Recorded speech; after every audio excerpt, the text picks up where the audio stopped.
Her about this. She is the Arab States Regional Director at the United Nations Population Fund, UNFPA, and she's joining us from Cairo, Egypt. Laila, thank you very much for being with us.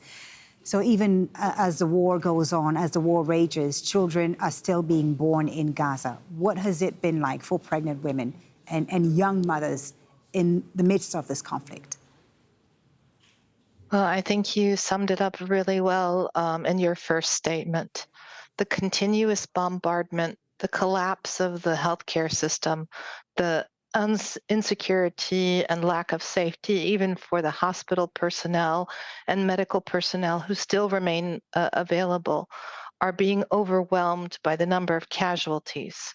For a woman who's pregnant, and there are 5,500 estimated right now in Gaza, most of them now displaced in the south, they're facing an untenable choice. Risk whatever delivery comes in the place where they reside and risk bombardment, or try to make it to one of the reasonably functioning health facilities where it is overcrowded, unhygienic, and where if they require a C-section, the anecdotal evidence coming in right now has been that many of those have been without an anesthesia, and where women have to walk home, including downstairs, and also face unsafe conditions as they return to the overcrowded shelters.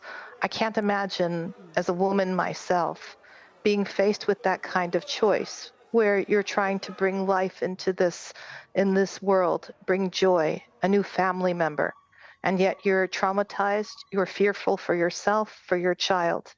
And this is why we are requesting unconditionally that there be protection and access for women and their safety ensured as they get to the hospitals, that the hospitals are not a target of any bombardment, and that all of the healthcare professionals who are in Gaza remain protected from any kind of hostility or aggression.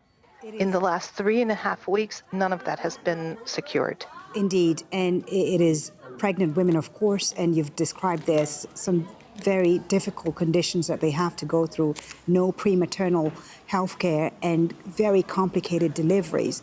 But it's also young girls, right, who are facing trauma and are having to deal with, many health issues as well. What do they need most in the midst of this humanitarian catastrophe?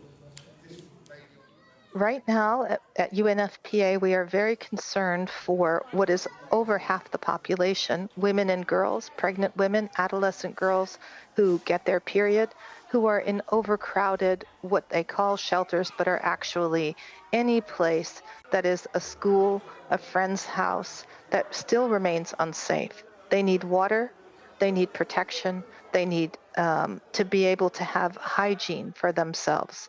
And for us, it's very important. Can you imagine being an adolescent girl in the midst of all of this, where she is trying in a very crowded shelter to access a toilet for a shower or a change of clothing, or if she has her period, where there is no sanitation, no sanitary and hygiene products. And so UNFPA is very focused on ensuring that we get the medications, the supplies, and the hygiene products to the people most in need, and those are the women and girls. But how are you able to get these supplies in right now when the war is still going on?